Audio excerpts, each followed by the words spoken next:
안녕하세요. 썰스타그램입니다. 오늘의 사연 시작해 볼게요. 저는 태어날 때부터 그렇게 평범하지만은 않았던 것 같습니다.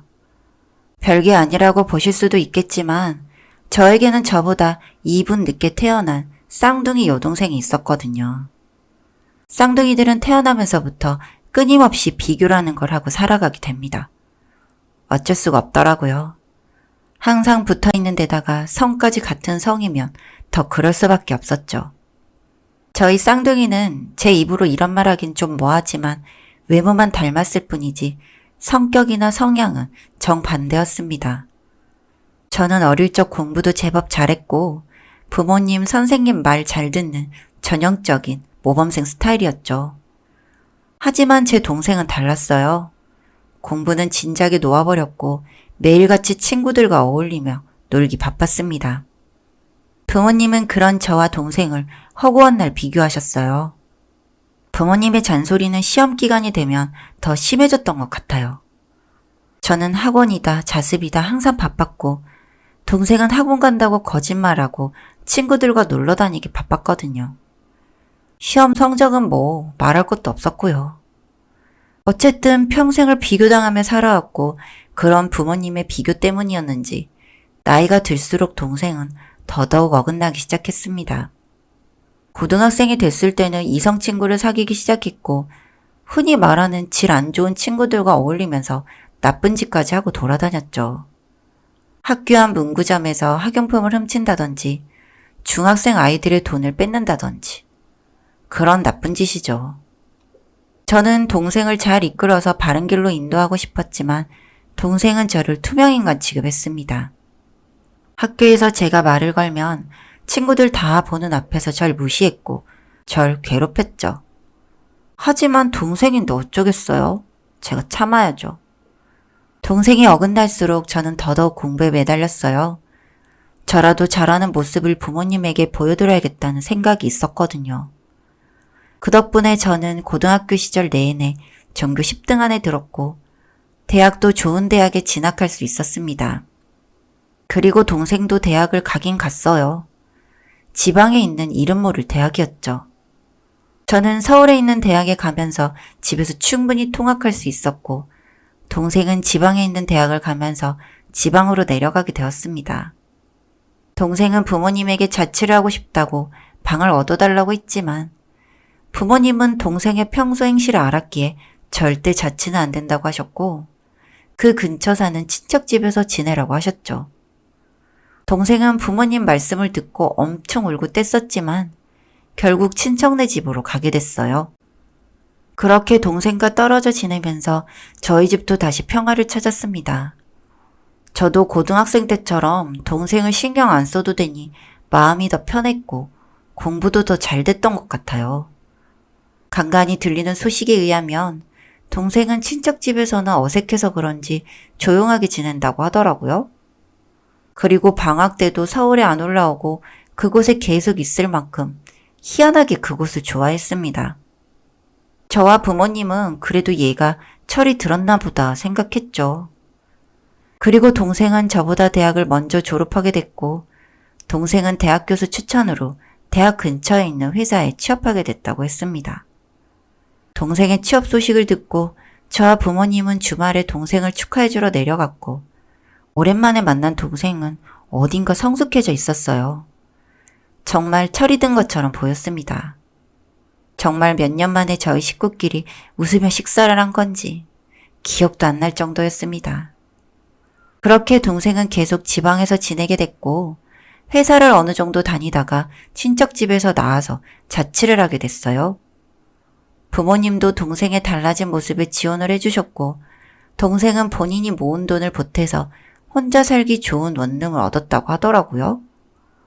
저는 열심히 대학 공부를 마쳤고 공부에 욕심이 많았던 저는 대학원까지 진학했습니다. 그리고 20대 후반 늦은 나이에 취업을 하게 됐죠. 저는 대기업에 입사를 했고 부모님은 참 기뻐하셨어요. 그리고 몇 년 뒤 전 첫 연애를 하게 됐어요. 전 평생 공부만 하고 살아서 남자친구를 한 번도 사귀어본 적이 없었습니다. 그러던 어느 날 일하다가 알게 된 회사 거래처 대리님이 저에게 끊임없이 대시를 하셨고 저는 대리님의 대시에 마음이 이끌려 사귀게 되었어요. 그동안 연애라는 걸 모르고 공부만 하고 살았던 제가 처음으로 누군가를 만나니 늦게 배운 도둑질이 날 새는 줄 모른다고 처음 하는 연애가 참 달콤하고 즐거웠습니다. 그리고 부모님은 계속 저에게 이제 시집만 잘 가면 된다고 하면서 선을 보라고 강요하셨죠. 제가 연애하고 있다는 말을 안 했거든요. 저는 선 말고 연애 결혼하고 싶다고 하며 거절했지만 부모님은 만나는 남자가 있는 게 아니라면 선을 봐보라고 계속 강요를 하셨어요. 부모님 입장에서는 당연히 그러실 수밖에 없었을 거라 생각합니다. 이렇게 자꾸 선보기를 강요하시니까 결국 저는 만나는 남자가 있다고 털어놨고 부모님은 남자의 집안, 직업, 나이 등등을 꼬치꼬치 캐물으며 호구조사를 하셨습니다. 그리고는 이야기를 듣더니 한번 만나보고 싶다고 하셨죠. 그렇게 갑작스럽게 남자친구와 부모님의 만남이 이루어졌어요. 다행히 부모님은 남자친구를 좋게 보셨고 저에게 은연중에 결혼을 했으면 좋겠다는 뜻을 내비추시더군요. 당장 결혼할 생각은 없었지만 그래도 부모님이 인정해주는 남자라는 게 참 뿌듯하기도 하고 든든하기도 하고 그렇더라고요. 그렇게 남자친구와 1년 조금 넘게 교제 후 저희는 결혼하게 되었습니다. 제 인생은 이렇게 평탄하게 흘러가는 듯 싶었어요. 남들이 부러워하는 명문대, 대기업 입사, 그리고 착하고 성실한 남편. 정말 남부러울 것 없이 잘 살고 있다고 생각했죠. 그런데 결혼 후 반년이 지났을 때쯤부터 조금씩 부부 사이에 틈이 생기기 시작했습니다. 평소 가정적이던 남편은 갑자기 출장이 잦아졌고 저는 혼자 있는 시간이 많아졌죠. 처음엔 대수롭지 않게 생각했지만 점점 횟수가 늘어가면서 저는 남편이 괜히 의심되기 시작했습니다. 저는 결혼하면서 부서를 옮기게 돼서 남편 회사와 맞닿을 기회가 없었거든요. 그리고 뭔가 여자만이 느낄 수 있는 묘한 느낌이 들었던 것도 사실이었습니다. 내내 찜찜한 기분이 들었고 그래서 하루는 출장을 간다던 남편을 몰래 미행했어요. 남편은 캐리어에 짐을 싸서 급하게 차를 몰고 어디론가 향했고 저는 남편 몰래 연차를 쓰고 남편의 뒤를 밟았죠. 한참을 달려서 남편이 간 곳은 한 지방에 있는 동네였어요. 남편은 익숙한 듯 주차를 하고 어떤 빌라 건물로 올라가더군요. 너무나 자연스럽게 말이죠. 그리고 잠시 후 짐을 내려놓고 남편이 나왔는데 옆에 있는 사람을 보고 저는 경악을 금치 못했습니다. 남편 옆에 있는 사람은 다름 아닌 제 동생이었어요. 두 사람은 꽤 다정해 보이더군요. 저보다도 더 부부 같아 보일 정도의 다정함이었고 두 사람은 제가 지켜보고 있는지도 모르고 뽀뽀를 하고 껴안고 그러더라고요. 저는 너무 놀라서 손이 벌벌 떨렸고 넋을 놓고 보고 있다가 차에서 내려서 소리를 질러버렸습니다. 그런데 그런 제 앞에 더 충격적인 일이 벌어졌습니다. 저를 본 남편은 사색이 되어서 어쩔 줄 몰라 했는데 오히려 동생은 절 보고 코웃음을 치더군요. 그때 동생의 눈빛은 마치 학창시절 친구들 앞에서 절 무시하고 괴롭히던 그 눈빛이었습니다. 저는 대체 이게 뭐하는 짓들이냐고 따져 물었고 제가 소리를 지르자 지나가던 사람들이 모여들어서 수군대기 시작했습니다. 저는 그렇게 낯이 두꺼운 사람이 아니다 보니 그런 상황들이 참 힘들었는데 동생이 먼저 들어가서 이야기하자고 하더군요.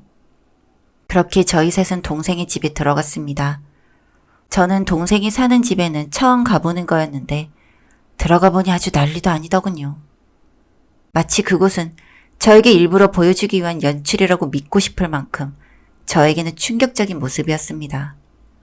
빨래 건조대엔 남편의 속옷과 옷이 널려 있었고 여기저기 남편과 찍은 사진들로 가득했죠. 저는 그걸 보고는 다리에 힘이 풀려 주저앉았고 동생은 그런 저를 보고 또 한 번 코웃음을 치더니 이내 얘기를 시작했습니다. 상견례 하는 날 동생과 남편이 처음 만나게 되었고 그 후로 남편이 저에게 프로포즈, 선물 등을 할 때 동생의 조언을 얻기 위해 저 몰래 번호를 땄다고 했습니다. 그리고 두 사람은 그 핑계로 연락을 계속하게 됐고 점점 마음이 생겼다고 하더군요. 그래서 저와 결혼 전 결혼을 엎을까 생각도 했지만 이미 돌이키기엔 너무 멀리 왔다는 생각이 들었고 어쩔 수 없이 결혼을 강행했다고요. 그렇게 결혼을 했으니 두 사람은 억지로라도 서로에 대한 마음을 정리하려고 했지만 잘 되지 않았고 남편은 결국 출장을 핑계로 동생을 찾기 시작했고 그렇게 두 사람은 위험한 관계를 이어오고 있었다고 하는 겁니다. 저는 너무 충격을 받았고 그럼 앞으로 어떻게 할 생각이냐고 물었습니다. 동생은 저보고 남편과 이혼해줬으면 좋겠다고 하더군요. 저는 둘이 살림이라도 차리겠다는 거냐며 따져 물었고 부모님이 아시면 가만히 있지 않으실 거라고 화를 냈습니다. 하지만 동생은 이상한 소리를 하기 시작하더군요. 어차피 부모님은 너만 있으면 될 거야. 나는 버린 자식이나 다름없는데 내가 무슨 짓을 하든 뭔 상관이시겠니? 그리고 그렇게 부모에게서 일찍부터 버림받듯 자라온 내가 남자만큼은 원하는 남자 가져도 되는 거 아니니? 라고요. 정말 황당했습니다. 하지만 이 말 이후에도 계속해서 동생은 이야기를 해나가더군요. 그 내용은 평생 받았던 서름을 저에게 울면서 쏟아내는 것이었습니다. 듣고 있는데 저는 기억도 안 나는 일들을 동생은 가슴 깊이 새겨온 듯 하더군요. 그런 동생이 참 안타깝기도 했지만 그렇다고 해서 이 관계가 정상적이고 있을 수 있는 관계는 아니지 않냐고 물었습니다. 그리고 설사 내가 이 남자와 이혼을 하게 되더라도 집안과 집안이 얽혀 있는데 둘이 이어질 수 있을 것 같냐고 악에 받쳐 소리를 질렀습니다. 그런데 동생은 정말 아주 확고하더군요. 더 이상은 말이 통하지 않음을 느낀 저는 그 길로 나와서 서울 부모님 집으로 향했고 모든 이야기를 전했습니다. 그 이야기를 들은 어머니는 쓰러지셨고 저희 집은 완전 쑥대밭이 됐죠.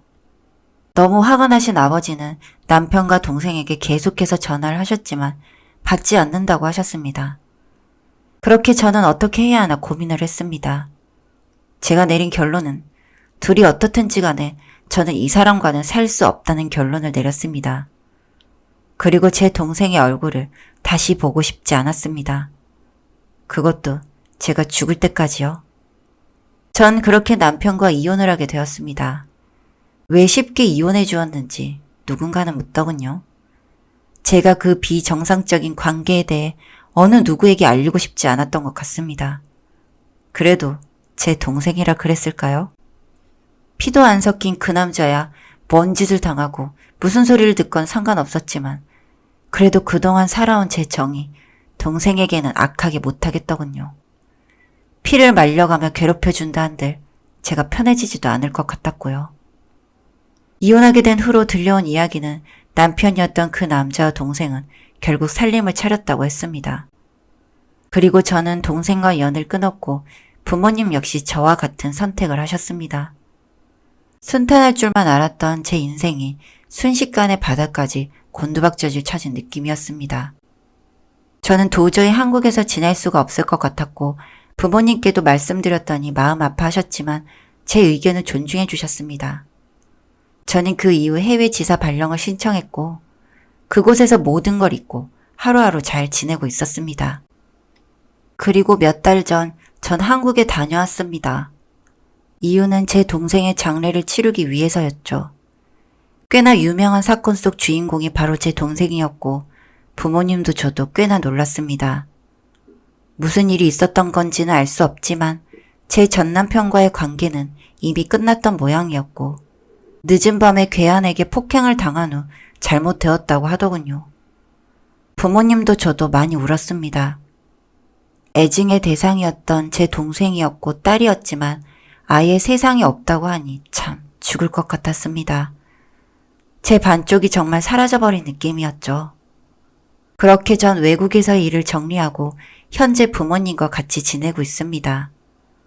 저에게도 부모님에게도 우린 서로가 필요한 상태였기 때문입니다. 많이 힘든 시간을 보냈는데 약물 치료까지 병행하며 조금씩 나아져가고 있습니다. 자식 가슴에 묻은 제 부모님의 속은 어떨지 상상조차 하기 힘듭니다. 이렇게 이런 이야기를 글로 쓸 수 있다는 것도 어쩌면 조금은 나아졌다는 뜻이겠죠. 새롭게 흘러가고 있는 제 인생에 많은 응원 부탁드립니다. 감사합니다. 여기까지 썰스타그램이었습니다. 구독과 좋아요 부탁드릴게요.